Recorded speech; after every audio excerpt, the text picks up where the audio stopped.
COPE Gran Canaria. Oye, Marcelo, echa un vistazo ahí afuera, a ver si tenemos panza de burro. ¿Tenemos panza de burro hoy aquí en la capital Gran Canaria? Me dice que no. Estamos en verano, panza de burro, ¿no? Al fin y al cabo estamos en la temporada estival y apetece mucho ir a la playa porque el tiempo brinda a ello. Pero ojo con el sol, porque cada año nosotros alertamos de los perjuicios del astro rey, este también. ¿Cómo prevenir? ¿Cómo actuar ante una quemadura solar? Pero exactamente, ¿qué es una quemadura solar? ¿Una rojez en la piel o algo más? Vamos a desvelarlo con Paula Aguayo, que es dermatóloga de la Clínica Canaria Dermatológica. Paula, doctora, ¿qué tal? Buenos días.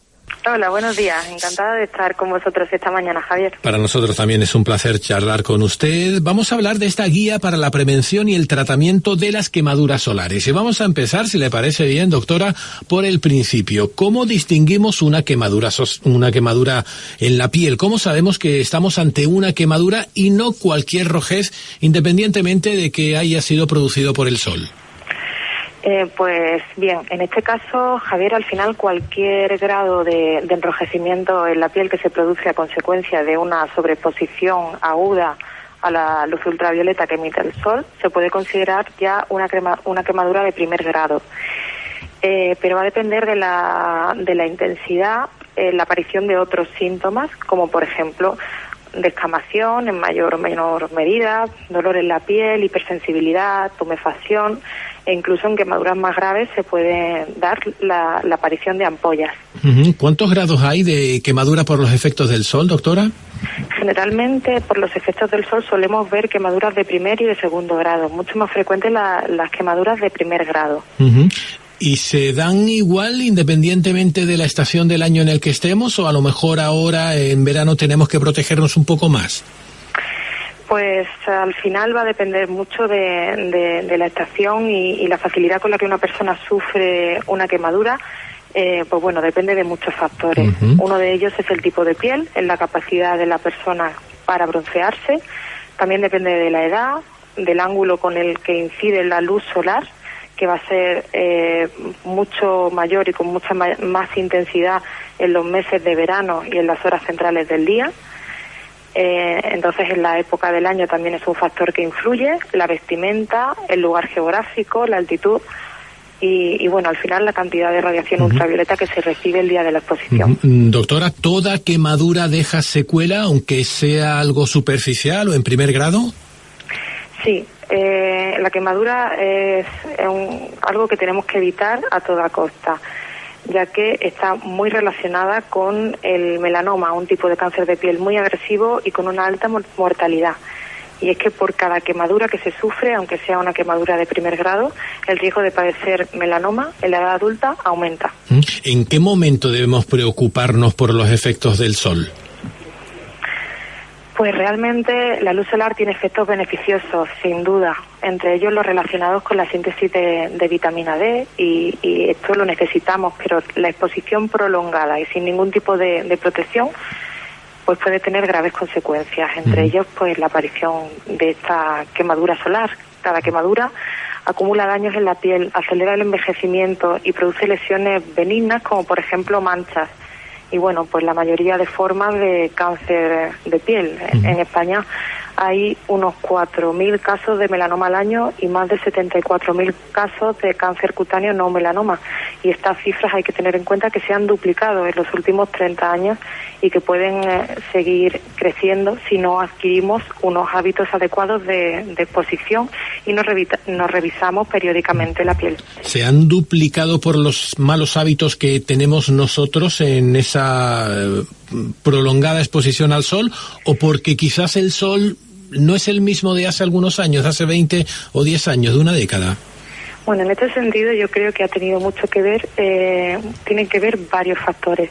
En primer lugar, la moda del bronceado que hemos tenido en estos últimos años y por supuesto también el tema del uso de los clorofluorocarbonos a la hora de dañar la capa de ozono. La capa de ozono en la atmósfera nos filtra gran cantidad de radiación ultravioleta.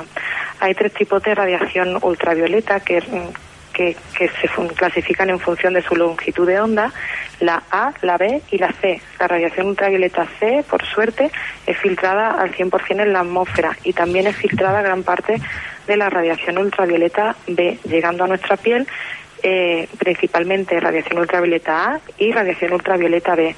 Mientras más dañamos esta capa de ozono, más cantidad de radiación ultravioleta vamos a recibir y más daño se va a producir en relación con esto, por tanto que se le puede traducir a la larga en cáncer de piel. Usted decía que en España hay 4.000 casos de melanoma y unos 74.000 cánceres cutáneos. Aquí en Canarias, teniendo en cuenta que tenemos, pues un territorio en el que una de nuestras bondades es el sol, con más de 300 días, ¿estos datos se multiplican o no?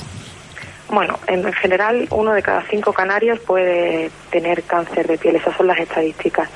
Nosotros tenemos que tener más precaución si cabe y extremar un poco más las medidas de protección solar, aunque esto va a depender también mucho del fototipo, pero al final tenemos que tener todos claros cuáles son las recomendaciones generales que debemos seguir a la hora de prevenir la quemadura solar, y al final que está todo relacionado con unos hábitos saludables de exposición.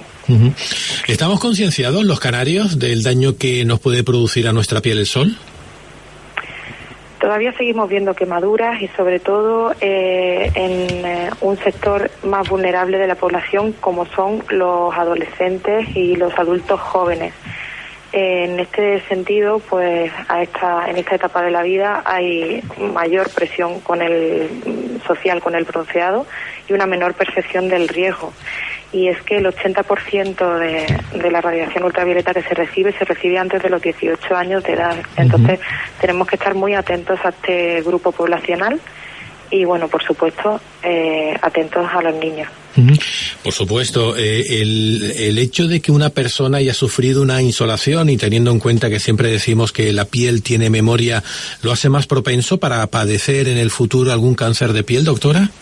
Bueno, en el caso de la insolación se produce cuando la quemadura afecta a gran parte de la superficie corporal. Entonces empiezan a producirse síntomas generales como fiebre, escalofríos, hipotensión arterial, debilidad intensa o desmayo. Es lo que se conoce como el golpe de calor. Esto va a tener pues repercusiones al final pues de manejo de urgencia en ese momento, y va a ser independiente del daño que se produce en nuestra piel. El daño que se produce en nuestra piel en general, por cualquier quemadura, por supuesto, se va a producir más daño con una quemadura de mayor intensidad que con una de menos intensidad. Pero a efectos de cáncer de piel tenemos que prevenir todo tipo de quemadura. Doctora, ¿cuál es el tratamiento? ¿Cuáles son los pasos que hay que dar para no evitar, que ya sabemos que no hay que estar de forma prolongada al sol mucho tiempo? Una vez que vemos una quemadura solar, ¿qué tenemos que hacer? Pues bien, una vez que se ha producido la quemadura solar, lo más importante es retirarnos del sol. Es evitar la exposición solar hasta que esa quemadura se cure. Y es que, pues a partir del 4º día la piel se va a empezar a pelar, se va a desprender y va a empezar a formarse una piel nueva que es mucho más sensible, más fina y va a ser más propensa a una nueva quemadura solar. Por tanto, tenemos que protegernos del sol hasta varias semanas después de la quemadura. Utilizar fotoprotector en todas aquellas zonas que no tengan ampollas, que no tengan riesgo de infectarse. Utilizar ropa suelta que cubra lo máximo posible la piel. Hidratarnos, es importante hidratarnos tanto por dentro, una hidratación oral bebiendo mucha agua, como hidratación con lociones y cremas hidratantes, a ser posible sin perfumes que puedan irritar o sensibilizar la piel. También puede ser útil el utilizar cremas con corticoides en un momento determinado que nos van a permitir controlar la inflamación de la piel, así como analgésicos en caso de que nos duela, como el paracetamol, o si la inflamación es muy importante, antiinflamatorios como el ibuprofeno. En quemaduras graves con ampollas, a veces pues vamos a necesitar el uso de antibióticos específicos.